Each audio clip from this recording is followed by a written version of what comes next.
दुनिया को हम अक्सर नक्शों पर देखते हैं, लेकिन क्या आपने उस लकीर के बारे में सुना है जो दिखती नहीं मगर पूरी दुनिया को दो हिस्सों में बांट देती है?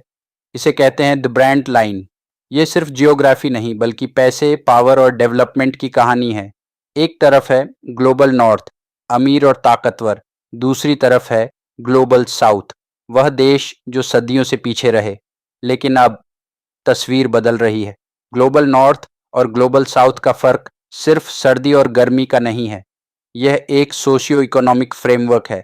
ग्लोबल नॉर्थ के पास दुनिया की 80% दौलत है, जबकि ग्लोबल साउथ सिर्फ 20% पर गुजारा करता है। ग्लोबल नॉर्थ की आबादी बूढ़ी हो रही है, लेकिन ग्लोबल साउथ के पास है यूथ पावर, एक तेजी से बढ़ती जवान आबादी। पहले इन्हें फर्स्ट वर्ल्ड और थर्ड वर्ल्ड कहा जाता था, लेकिन आज ग्लोबल साउथ, जिसमें एशिया, अफ्रीका और लैटिन अमेरिका के देश शामिल हैं, दुनिया की 75% पॉपुलेशन को रिप्रेजेंट करता है। और अब यह ग्रुप सिर्फ सुनने वाला नहीं बल्कि बोलने वाला बन गया है। इस बदलती हुई दुनिया में एक नया लीडर उभर रहा है, इंडिया। इंडिया सिर्फ अपना फायदा नहीं देख रहा, बल्कि वह ग्लोबल नॉर्थ और ग्लोबल साउथ के बीच एक ब्रिज का काम कर रहा है। 2023 में इंडिया ने voice of global south summit host किया, जहां 120 से ज़्यादा देशों ने मिलकर फूड और एनर्जी सिक्योरिटी पर बात की। इतना ही नहीं, G20 में वसुधैव कुटुंबकम के नारे के साथ इंडिया ने अफ्रीकन यूनियन को परमानेंट सीट दिलवाई। ये है रियल लीडरशिप। लेकिन ये सिर्फ बातों तक लिमिटेड नहीं है। इंडिया अपना इंडिया स्टैक दुनिया के साथ शेयर कर रहा है। Unified payments interface IE, UPI और आधार जैसी टेक्नोलॉजीज अब नेपाल से लेकर अफ्रीका तक फाइनेंशियल रेवोल्यूशन ला रही है। इंटरनेशनल सोलर अलायंस के जरिए इंडिया कैपिटल पुअर देशों को क्लीन एनर्जी दे रहा है।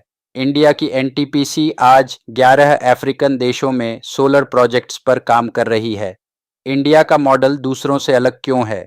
क्योंकि यह साउथ साउथ कोऑपरेशन पर चलता है। यहाँ वन साइज फिट्स ONL की पॉलिसी नहीं चलती। इंडिया लाइंस ऑफ क्रेडिट और ग्रांट्स देता है, लेकिन किसी को डेप्ट ट्रैप में नहीं फंसाता। आज इंडिया मल्टीलैटरलिज्म 2.0 की मांग कर रहा है, क्योंकि UN सिक्योरिटी काउंसिल और IMF जैसे पुराने इंस्टीट्यूशंस को आज की हकीकत पहचाननी होगी। ग्लोबल साउथ अब सिर्फ एक मार्केट नहीं बल्कि एक डिसीजन मेकर है। 21वीं सदी अब ग्लोबल साउथ की है और इस सफर में इंडिया उनकी आवाज बन चुका है। एक ऐसी दुनिया जहां विकास पर सबका बराबर हक हो। क्या आपको लगता है कि इंडिया वाकई में ग्लोबल साउथ का मसीहा बन पाएगा? अपने थॉट्स कमेंट्स में बताएं। ऐसी ही डीप एनालिसिस के लिए इंट्रोस्पेक्शन IAS को फॉलो और सब्सक्राइब करें ताकि आप कोई अपडेट मिस न करें। मिलते हैं अगली वीडियो में।